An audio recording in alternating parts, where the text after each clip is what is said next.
Assalamualaikum warahmatullahi wabarakatuh. Perkenalkan, nama saya Muhammad Hisyam Ferdiansyah dari kelas 10 MIPA 9 absen 23. Saya akan mempresentasikan hasil kerja saya, yaitu tentang presentasi UKBM Zakat, Haji, dan Wakaf.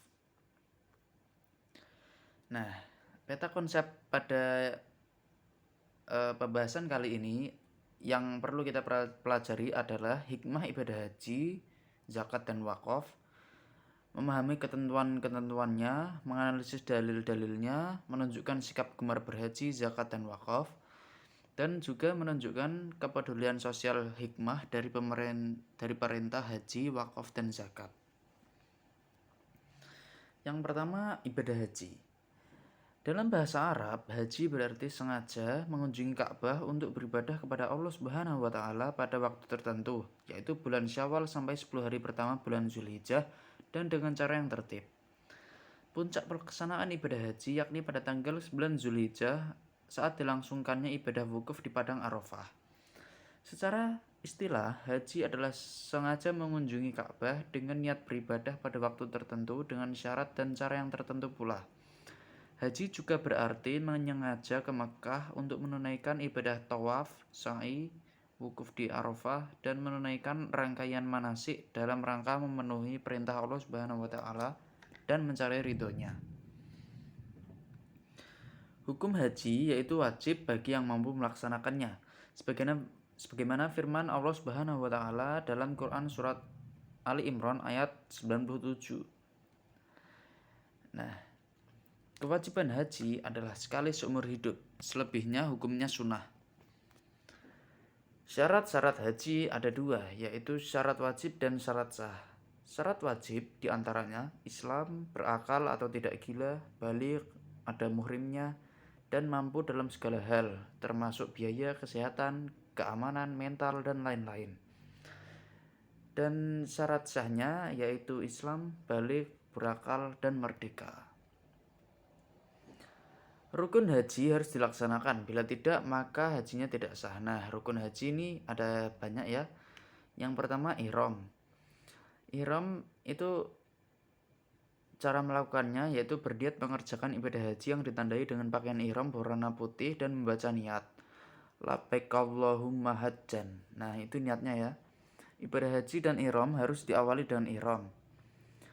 Apabila dengan sengaja jamaah mikot tanpa ihram, maka dia harus kembali ke salah satu mikot untuk berihram.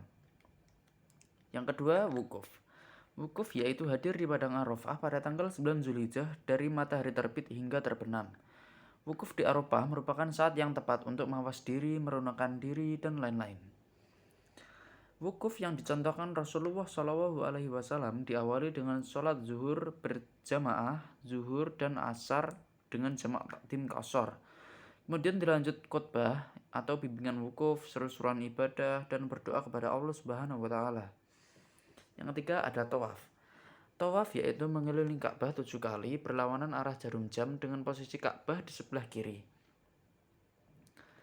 Tawaf itu ada 3. Yang pertama tawaf kudum, dilakukan ketika jamaah haji baru tiba di Mekah.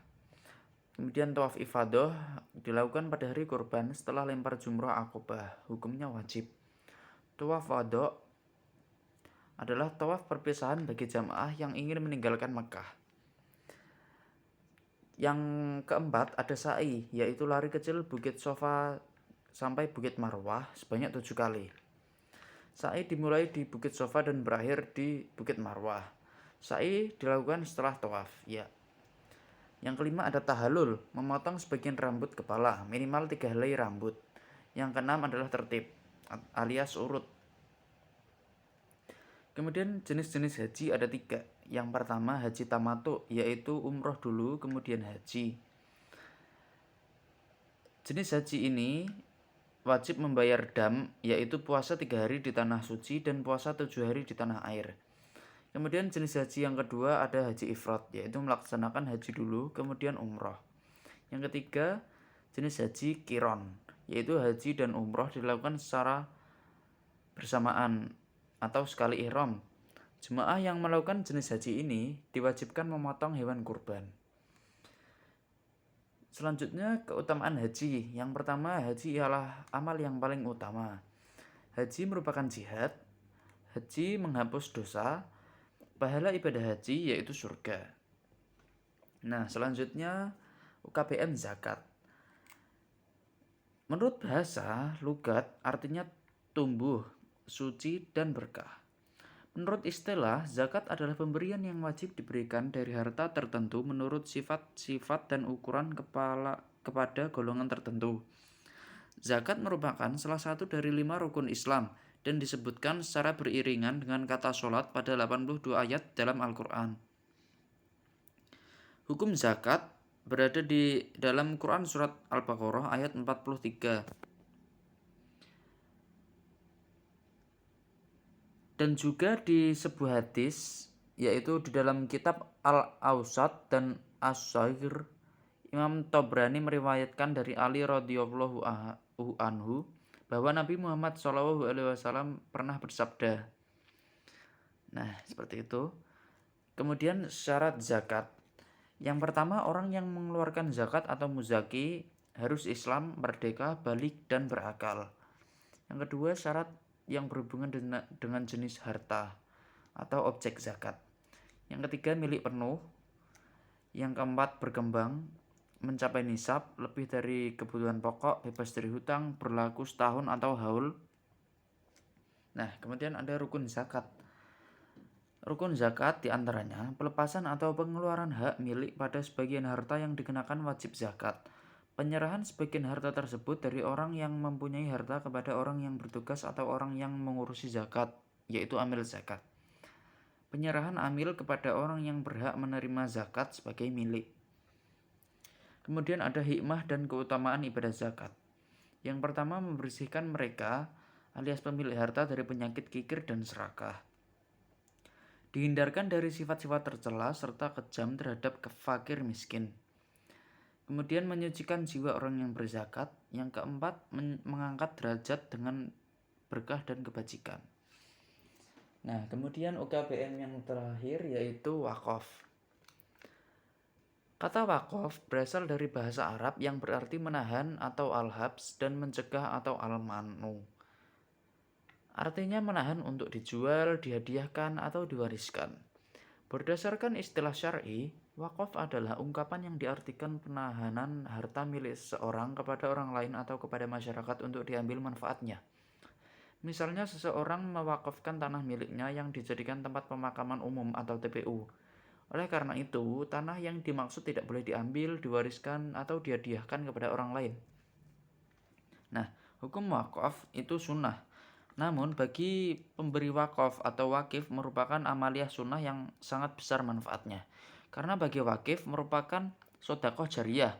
Wakaf sangat terpuji dan dianjurkan dalam Islam.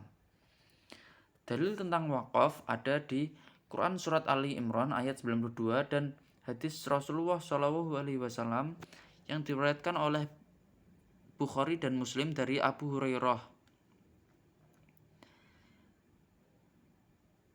Kemudian ada rukun wakaf. Yang pertama, orang yang berwakaf itu memiliki penuh harta itu, merdeka untuk mewakafkan harta, berakal, bertindak secara hukum atau rasyid, orang yang sedang bangkrut atau muflis, orang lemah ingatan tidak sah mewakafkan hartanya. Kemudian benda yang diwakafkan atau mawakuf. Yang pertama, barang yang diwakafkan itu harus barang yang berharga. Yang kedua, harta yang tidak diwakafkan harus diketahui kadarnya. Apabila harta itu tidak diketahui jumlah majul, pengalihan milik kereta itu tidak sah. Yang ketiga, harta yang diwakafkan harus milik orang yang berwakaf. Yang keempat, harta harus berdiri sendiri, tidak melekat kepada harta lain atau muarazan atau gairasai. Kemudian orang yang menerima manfaat wakaf atau al-mauquf alaihi. Yang pertama orang tertentu atau muayyan, artinya orang yang menerima wakaf jelas jumlahnya. Yang kedua tidak tertentu atau gaira muayyan, artinya berwakaf itu tidak ditentukan kriterianya secara rinci. Kemudian ada lafaz atau ikrar wakaf atau sighat. Yang pertama, ucapan ikrar wakaf harus mengandung kata-kata yang menunjukkan kekalnya atau takbid. Tidak sah wakaf jika ucapannya dengan batas waktu tertentu. Ucapan ikrar wakaf dapat direalisasikan segera atau tanzis, tanpa disangkutkan atau digunakan kepada syarat tertentu. Kemudian ada ucapan ikrar wakaf bersifat pasti. Yang keempat, ucapan ikrar wakaf tidak diikuti oleh syarat yang membatalkan. Nah, hikmah dan keutamaan wakaf yaitu dicatat dan dihitung sebagai amal jariah yang pahalanya akan terus mengalir meskipun orang yang mewakafkannya sudah meninggal. Harta wakaf dan pemanfaatannya. Wakaf yang pertama ada wakaf benda tidak bergerak. Dapat dimanfaatkan dengan peraturan perundang-undangan yang berlaku, baik yang sudah maupun yang belum. Bangunan atau bagian bangunan yang berdiri di atas tanah, tanaman dan benda lain yang berkaitan dengan tanah, hak milik atas satuan rumah susun sesuai dengan ketentuan peraturan perundang-undangan yang berlaku. Yang kedua ada wakaf benda bergerak. Wakaf uang dilakukan oleh lembaga keuangan syariah yang ditunjuk oleh Menteri Agama. Logam mulia yaitu logam dan batu mulia yang memiliki manfaat jangka panjang. Yang ketiga surat berharga, kemudian kendaraan, hak atas kekayaan intelektual atau haki, dan yang terakhir hak sewa seperti wakaf bangunan dalam bentuk rumah. Kemudian prinsip-prinsip pengelolaan wakaf. Yang pertama, seluruh harta benda wakaf harus diterima sebagai sumbangan dari wakif dengan status wakaf sesuai dengan syariah. Wakaf dilakukan tanpa batas waktu. Wakif mempunyai kebebasan memilih tujuan sebagaimana yang diperkenankan oleh syariah. Kemudian jumlah harta wakaf tetap utuh dan hanya keuntungannya saja yang akan dibelanjakan untuk tujuan-tujuan yang telah ditentukan oleh wakif.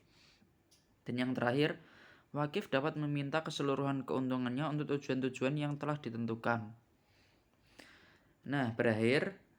Jadi sekian presentasinya ya. Itu UKBM tentang haji, zakat, dan wakaf. Sekian presentasi dari saya. Mohon maaf apabila ada kesalahan. Wassalamualaikum warahmatullahi wabarakatuh.